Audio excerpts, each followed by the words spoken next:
Hi guys, welcome back to my channel. ഇന്ന് നമുക്കൊരു ഇലയട ഉണ്ടാക്കാൻ വേണ്ടിയിട്ട് ഇടിയപ്പത്തിന് കുഴക്കണ പോലെ കുഴച്ച് വെച്ചിട്ടുണ്ട്. പിന്നെ ഇത്തിരി ശർക്കര, തേങ്ങ. വാഴയിലേക്ക് വേണ്ടിയിട്ട് തൊടിയിലേക്ക് ഇറങ്ങി ഞാൻ. അപ്പോൾ നോക്കുമ്പോഴാണ് നല്ല പഴുത്ത മൾബറി ഇരിക്കുന്നത് കണ്ടത്. അപ്പോൾ തന്നെ പൊന്നൂനെയും ഐഫൂനെയും വിളിച്ചു. പിന്നെ അവരായി അറുക്കൽ തിന്ന്. നല്ല പഴുത്ത് നല്ല മധുരല്ലേ സാധനമാണ്. നല്ല ബ്ലഡ് കൂടാനും പറ്റിയ സാധനമാണ്. ഐഫോനൊക്കെ നല്ലോണം ഇഷ്ടപ്പെട്ട് തോന്നുന്നുണ്ട്. ആൾ കിടുക്കാച്ചി എന്ന് പറയുന്നുണ്ട്. പിന്നെ ഞാനും കുറേ അറുത്തിട്ട് ഞാനും കഴിച്ചു. ആ ഭാഗത്തത്തെ ഇത് തൊടിയുടെ ഒരു സൈഡിലുള്ളതാണ്. അത് പിന്നെ ആരും വല്ലാതെ കണ്ടിട്ടുണ്ടായിരുന്നില്ല, ആ ഒരു ഭാഗത്തത്. അതുകൊണ്ടാണ് ഇത്രയും കാലം അത് നിന്നതും. കുട്ടികളൊക്കെ അത് മൂക്കണീൻ്റെ മുന്നേ തന്നെ മുറ്റത്തൊരു മരമുണ്ട്, അതുമെന്ന് അവർ പച്ചന്നെ എടുത്തിട്ട് പറിക്കൽ തുടങ്ങും. നല്ല മധുരം ഉണ്ടായിരുന്നു. ഇതാണ് വാഴയില. ഇതിൽ ഏത് വെട്ടണം എന്ന് എഴുതിയിട്ട് അങ്ങനെ നിൽക്കുമ്പോഴാണ് ഒരു അപൂർവ കാഴ്ച കണ്ടത്. ഒരു വാഴയുടെ മുകൾ ഭാഗം ഒടിഞ്ഞ് തൂങ്ങിയിട്ടുണ്ട്, എന്നിട്ടും അത് കുലച്ചിട്ടുണ്ട്.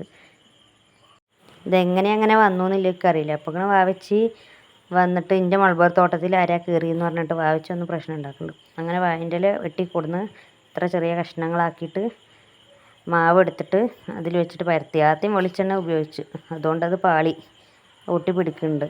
പിന്നെ ചൂടുവെള്ളത്തിൽ ഇതാക്കിയിട്ട് ഇങ്ങനെ വെച്ചപ്പോൾ ശരിയായി. പിന്നെ ഇത്തിരി തേങ്ങാപ്പീരി ശർക്കര ഇട്ടിട്ട് മടക്കി സെറ്റാക്കി വെച്ചിട്ടുണ്ട്. ചൂടുവെള്ളത്തിലായപ്പോഴാണ് നേരെ ക്ലിയറായിട്ട് ഇങ്ങനെ ഒട്ടി പിടിക്കാതെ പരത്താൻ പറ്റിയത്.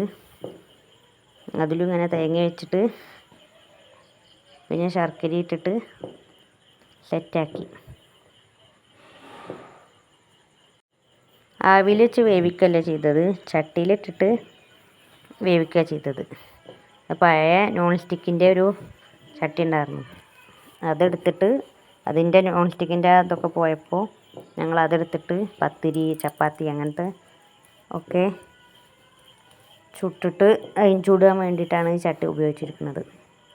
അത് അടുപ്പത്ത് വെച്ചിട്ട് നന്നായിട്ട് അപ്പുറവും ഇപ്പുറത്തൊക്കെ മറിച്ചിട്ടിട്ട് നന്നായിട്ട് വേവിച്ചെടുത്തു. ഇല കരിഞ്ഞാലും ഉള്ളിൽ സാധനം നല്ലോണം വേവണമെന്നുണ്ടെങ്കിൽ ഇല കുറച്ചൊക്കെ കരിയണം, അല്ലെങ്കിൽ അത് പച്ച നിറത്തോടു കൂടി ഇതാ. അപ്പം ഇങ്ങനെയാണ് ഇപ്പോൾ അത് കിട്ടിയത്. പൊളിച്ച് നോക്കിയപ്പോൾ അടിപൊളിയായിട്ടുണ്ട്. ഒരു നല്ലൊരു പ്ലേറ്റ് എടുത്തിട്ട് വെച്ചിട്ട് കണ്ടില്ലേ, അടിപൊളിയായിട്ടുണ്ട്.